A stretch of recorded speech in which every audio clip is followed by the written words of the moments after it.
আকাশে ডানা জোড়া লাগিয়ে পাশাপাশি উড়াল দিচ্ছে আস্ত দুটি বিমান।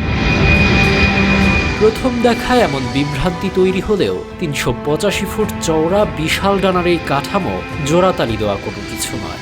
এর বিশালত্ব এতটাই যে আস্ত একটি ফুটবল মাঠের দৈর্ঘ্যের চেয়েও এর ডানার বিস্তার বেশি। এটি পুরোটাই এক অখণ্ড যান।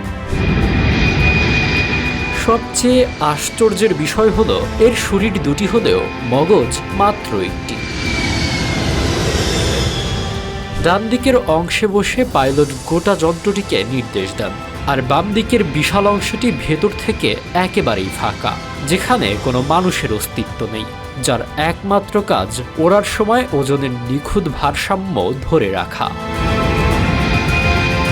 যুক্তরাষ্ট্রের মাটিতে তৈরি অ্যাভিয়েশন ইতিহাসের অন্যতম বড় এই বিস্ময়ের পরিচয় হল স্কেলড কম্পোজিটস স্ট্র্যাটোলঞ্চ। আমাদের ভিডিওগুলো নোয়াখালী থেকে দেখছেন মোহাম্মদ সজীব, ভারত থেকে দেখছেন ফিরোজ, খোকন দেখছেন কুয়েত থেকে, সজীব দেখছেন চট্টগ্রাম থেকে এবং ইতালি থেকে দেখছেন রিশাদ। আপনি কোথা থেকে দেখছেন তা জানিয়ে দিন কমেন্ট বক্সে। বাতিল হওয়া দুটি বোয়িং 747 আকাশযানের যন্ত্রাংশ খুলে ৬টি শক্তিশালী ইঞ্জিন ও ২৮টি চাকার সমন্বয়ে একে দাঁড় করানো হয়েছে। মাটি থেকে নয়, বরং আকাশ থেকে সরাসরি মহাকাশের রকেট বা শব্দের চেয়ে ৫ গুণ গতির হাইপারসোনিক যান উৎক্ষেপণ করাই এর প্রধান কাজ। প্রায় ৩.৭ কিলোমিটার লম্বা রানওয়ে দিয়ে দৌড়ে মাটি ছাড়ে এটি। এরপর প্রায় ২.৫ লাখ কেজি ভারী পেলোড নিয়ে ৩৫,০০০ ফুট উঁচুতে উঠে মাঝ আকাশ থেকে তীব্র গতির রকেট রিলিজ করে দেয় এই দানবীয় যন্ত্র।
আকাশে ডানা জোড়া লাগিয়ে পাশাপাশি উড়াল দিচ্ছে আস্ত দুটি বিমান।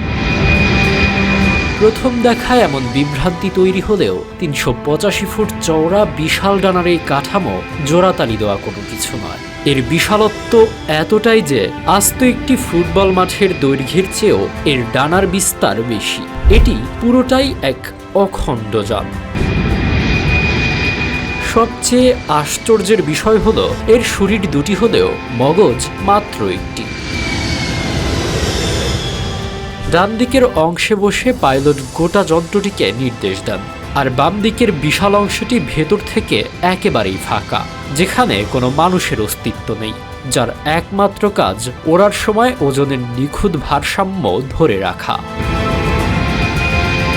যুক্তরাষ্ট্রের মাটিতে তৈরি অ্যাভিয়েশন ইতিহাসের অন্যতম বড় এই বিস্ময়ের পরিচয় হল স্কেলড কম্পোজিটস স্ট্র্যাটোলঞ্চ। আমাদের ভিডিওগুলো নোয়াখালী থেকে দেখছেন মোহাম্মদ সজীব, ভারত থেকে দেখছেন ফিরোজ, খোকন দেখছেন কুয়েত থেকে, সজীব দেখছেন চট্টগ্রাম থেকে এবং ইতালি থেকে দেখছেন রিশাদ। আপনি কোথা থেকে দেখছেন তা জানিয়ে দিন কমেন্ট বক্সে। বাতিল হওয়া দুটি বোয়িং 747 আকাশযানের যন্ত্রাংশ খুলে 6টি শক্তিশালী ইঞ্জিন ও 28টি চাকার সমন্বয়ে একে দাঁড় করানো হয়েছে। মাটি থেকে নয়, বরং আকাশ থেকে সরাসরি মহাকাশের রকেট বা শব্দের চেয়ে 5 গুণ গতির হাইপারসোনিক যান উৎক্ষেপণ করাই এর প্রধান কাজ।